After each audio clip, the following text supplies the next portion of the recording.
কাফেরেরা প্রশ্ন করেছে যে আইদা মিতনা ওয়া কুন্না তুরাবান যালিকা রাজউন বাঈদ, আমরা মরে যাব, তারপর মাটি হয়ে যাব, এরপরে আমাদেরকে আবার উঠানো হবে, এই কথা তো বিশ্বাস করা বড় মুশকিলের কথা।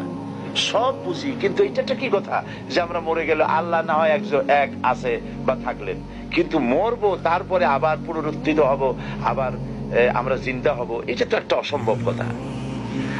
সূরা ইয়াসিনের মধ্যে আল্লাহ পাক বলেছেন, কাফেররা এই কথাও বলেছে, মাইয়ুহিল ইযামা ওয়া হিয়া রামীম, আমরা আমাদের হাড়টি গুড্ডি যখন মাটির সাথে মিশে যাবে তারপরে এগুলিকে কে আবার জিন্দা করবে, এটা হবে কি করে? আল্লাহ পাক এসব কথার জবাব দিয়েছেন। আল্লাহ পাক বলেছেন, আইহাসাবুল ইনসানু আন ইউতরাকা সুদা, মানুষ কি ভেবেছে যে তাকে এমনি এমনি ছেড়ে দেওয়া হবে? তাকে এমনি এমনি ছেড়ে দেওয়া হবে না।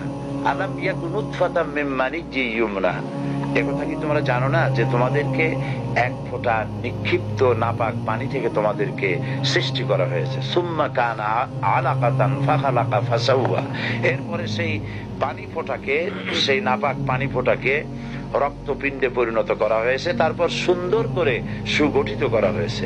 ফাজআলা মিনহু যাওজাইনিল যাকারা ওয়াল উনসা, এরপরে মায়ের পেটের ভিতরে কোনটাকে পুত্র সন্তান করা হয়েছে, কোনটাকে কন্যা সন্তান করা হয়েছে। আলাইসা যালিকা বিকাদিরিন আলা আইয়ুহিয়াল মাউতা, যে আল্লাহ পাক এভাবে বিনা অস্তিত্ব থেকে অস্তিত্ব দান করতে পারলেন, সে আল্লাহ কি তোমাকে মৃত্যুর পরে চিন্তা করতে পারবেন না? মাশাআল্লাহ, একেবারে মুমিনের মতোই জবাব দিয়েছেন, আলহামদুলিল্লাহ বলি। আল্লাহ পাক প্রশ্ন করেছেন, আলাইসা যালিকা বিকাদিরিন, আল্লাহ পাক, এই আল্লাহর পক্ষে কি এটা সম্ভব নয় যে তিনি মৃত্যুকে চিন্তা করতে পারবেন?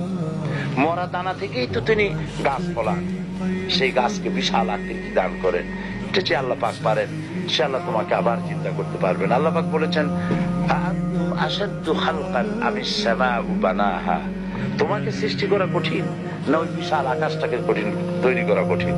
অত বড় বিশাল আকাশটাকে যে বানাইছেন, আর তোমাকে বিনা অস্তিত্ব থেকে যিনি অস্তিত্ব দিয়েছেন।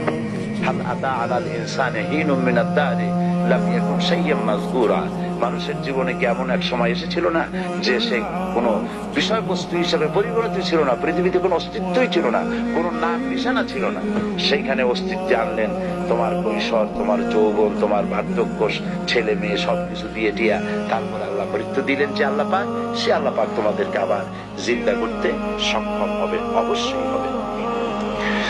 পরকালের সেই দিনটি সম্পর্কে আমাদেরকে সতর্ক হতে হবে এই কারণে যে পৃথিবীর কোন আদালতে মানুষ যদি কারো বিরুদ্ধে কোনো কেস হয়, তাহলে লোয়ার কোর্টে যে কেস হলো, এখানে যদি কেউ হেরে যায় তাহলে হাইকোর্ট